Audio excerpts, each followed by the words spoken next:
Just one guy, just one Spider-Man, or woman, we don't know, for sure.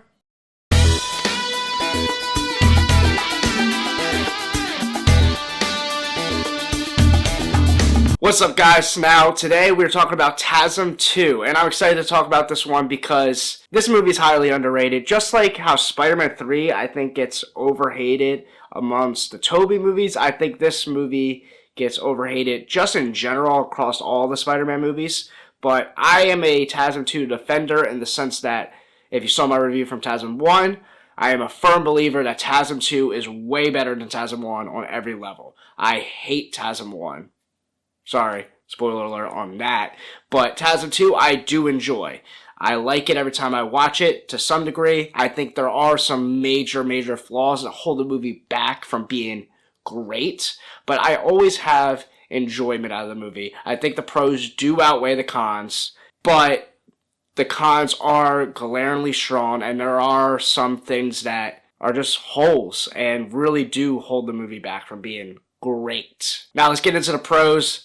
The Spider-Man suit, I think everyone agrees it's one of the best, if not the best. It's not my favorite. I actually used to not like it. I know I said in the last video that I don't like TASM 1 suit, but the first time I seen these movies, I actually like TASM 1 suit more than Spider-Man TASM 2 suits. Because I used to not like the big eyes in TASM 2, but the more and more I get more enamored with Spider-Man and the lore and everything, it's clearly such an iconic and great Spider-Man suit, and it's definitely towards the tippy top. It's one of those that every time you watch it, you like it more and appreciate it more. So I'm on board with everyone else now. The other thing that everyone can agree on is that opening sequence of him swinging in the air with that suit. The music is great with it, and just the swinging in general throughout this entire movie.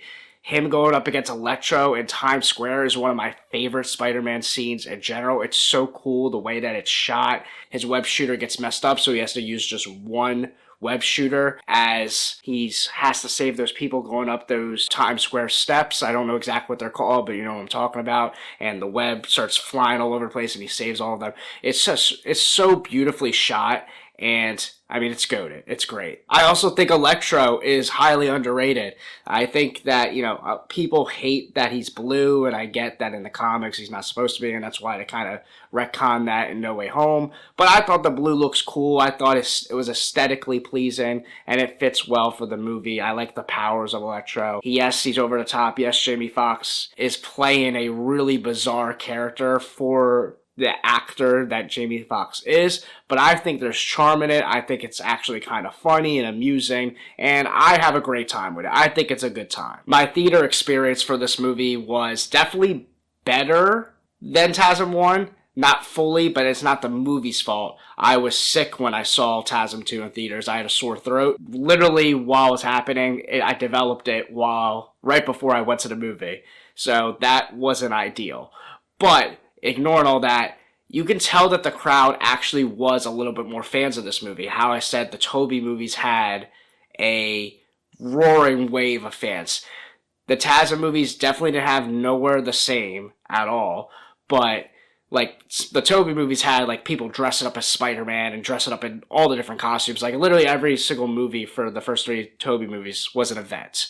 TASM 2 didn't have that, but you definitely had a crowd of people that you could tell really liked TASM 2, and they were all in on certain scenes. And maybe it's also because I liked the movie too that I felt that, but I really do believe, like I said, there was a group of guys, like there was like 6 of them, that sat like right behind me, and they were like so hype on so many things about this movie. I didn't see or experience any of that in TASM 1. I saw Homecoming tonight, and Homecoming didn't have any of that either at all. But we'll talk about Homecoming next video. Again, Andrew Garfield and Emma Stone's chemistry in this movie is phenomenal. It's the best aspect of this movie. one of the best aspects of both the movies combined, TASM 1 and TASM 2.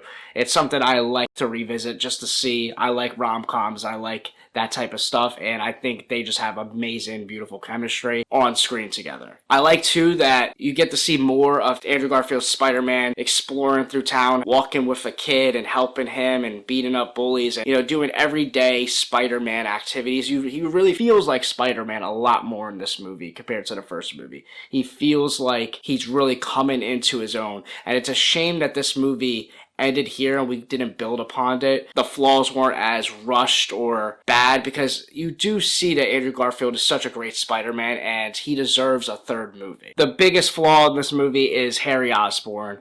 This Harry Osborn is nowhere as good as James Franco. That was one of the funniest things about my theater experiences. When he first showed up on screen, someone yelled out something on the lines of, "Where's James Franco?" when you saw this guy, and everyone just bursted out laughing, because that kind of solidified the tone that, okay, I don't think anyone's really that big a fan of this version of Harry Osborn. Now, I saw something online if they said if they introduced him in the first movie and then built him up through the first, second, and then third, and then the third he goes a little crazy, it would make more sense. But everything about the Harry Osborn storyline is so rushed. The way he looks when he turns into, like, the Green Goblin, it's disgusting, it's ugly, and it's just, I don't like it. I don't like it at all. I think the whole "I need your blood" storyline is ridiculous. The flaws of this movie, again, stems to the parents' storyline, again. Andrew investigating on the computer, like, where did these powers come from, and his dad being a part of Oscorp, and all these different things. It's just a waste of time. It takes away from his relationship with Gwen. It takes away from just cool Spidey moments of him saving people. That's what makes the Tobey movie so great, is that they get straight to the money. It's all about Tobey's inner struggles and his relationship with Mary Jane and him saving people and fighting villains. In TASM, it's the flaw of he keeps investigating all this stuff with his parents the whole time, and it's distracted and taken away, runtime from what we want to see. Him be Spider-Man and his relationship with Gwen Stacy. And he's great at both those things. So you take away that runtime with a bunch of nonsense that nobody wants to see, that's not even really well thought out. It drags in those areas. They're like, okay, you're kind of just waiting around. Okay, let's get back to what we want to see. This is just like, nobody cares about this. I'm going to go into a big spoiler right now, so if you haven't seen this movie, I don't know why you're watching this video, you haven't seen this movie, go see it, but I want to give a big warning because it's a major part, and I don't want to ruin it for anyone that hasn't seen it. So, leave now. We're talking about it in 3, 2, 1. Okay. Gwen Stacy's death. That is such a pivotal moment of this movie, and that's kind of why they brought in Harry Osborn. That's the whole point of bringing him into this movie, was to get this dramatic thing with Gwen Stacy's death. And you really feel it, one, because of Andrew and Emma Stone's chemistry through the first two movies. Like I said, all I've been talking about is that their chemistry is amazing, and that's like the best part of both movies. So her dying adds that much more weight because of that. Also, the way they played the scene, I remember the first time that I watched it, I was genuinely shocked, and I felt an actual pit and fear in my stomach when I don't know if he's Hobgoblin, whatever, Harry Osborn comes up after Spider-Man defeats Electro, and it's like, the movie should be over. Okay, you defeated Electro. That's a major villain, whatever. She comes out, hip, hip, hip, hooray. And then you just see him on the glider coming. You're like, oh, this can't be good. Where could this go in? Like, the movie's been going on for a while. It's time to wrap things up.